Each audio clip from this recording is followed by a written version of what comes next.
bendiga, mis amados hermanos. Qué bueno estar con ustedes nuevamente por este medio, compartiendo mi cuaderno espiritual. Hay un canto llamado He decidido seguir a Cristo.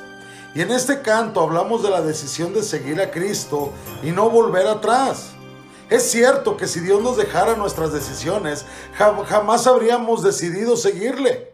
Pero este no es un canto para uno creyente. Es la declaración de uno que ya es salvo. Es uno que ya ha entendido el costo de seguirle. Este canto es la expresión de un verdadero discípulo. Durante este mes hablaremos de este tema. He decidido seguir a Cristo. Y hablaremos de las razones para decirlo. Esta semana hablaremos de que hemos decidido seguir a Cristo porque Él es nuestro Maestro.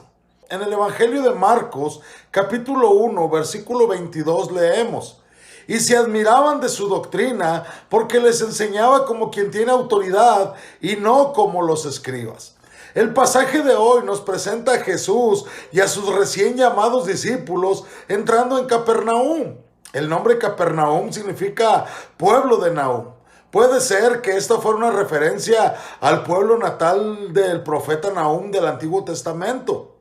Pero Nahum también significa compasión, lo que indica que tal vez el pueblo fue llamado así por el carácter compasivo de sus residentes.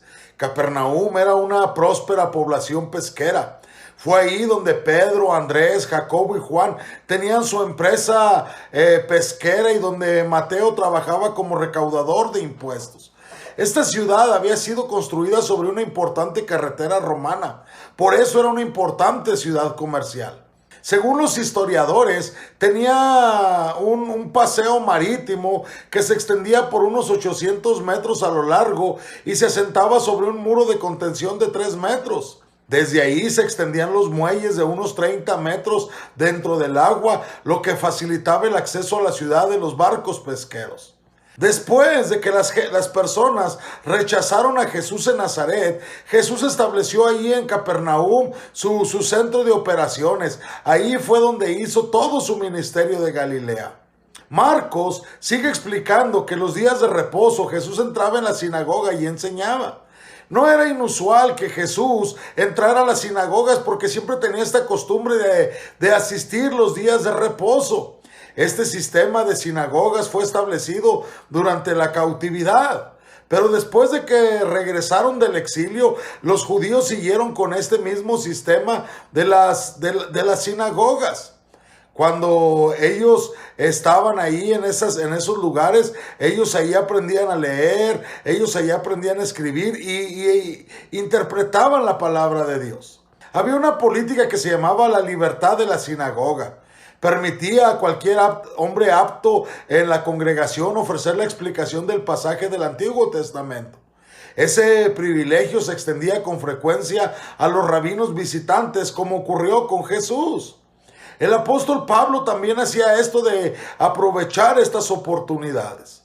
Marcos no nos da el detalle del contenido del mensaje que Jesús predicó ese día de reposo en Capernaum, pero se centró en la respuesta de las personas. ¿Y la respuesta cuáles fueron? Que la gente se asombraba de su doctrina, porque les enseñaba como quien tiene autoridad y no como los escribas. La gente estaba asombrada. Nunca antes habían escuchado a un rabino hablar con tanto poder, con tanta exactitud y con tanta seriedad.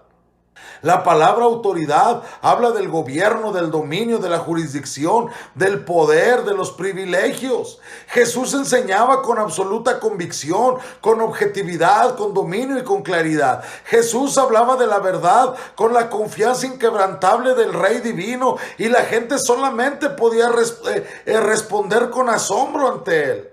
Qué contrastantes eran las palabras tan penetrantes de Jesús con las esotéricas opiniones que daban los escribas, a quienes les encantaba citar los puntos de vista de otros rabinos. Ellos hablaban y hablaban y hablaban, pero Jesús era claramente distinto. Jesús no derivaba su teología de las reflexiones de otras personas. Su enseñanza era absoluta, era lógica, era concreta. Sus argumentos eran razonables, eran ineludibles, centrados en lo más importante.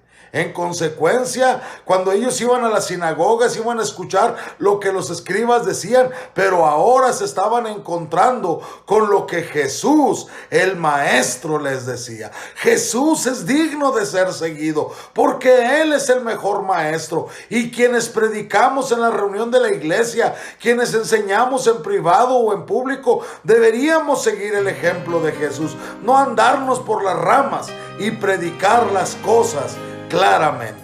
Que el Señor les siga bendiciendo.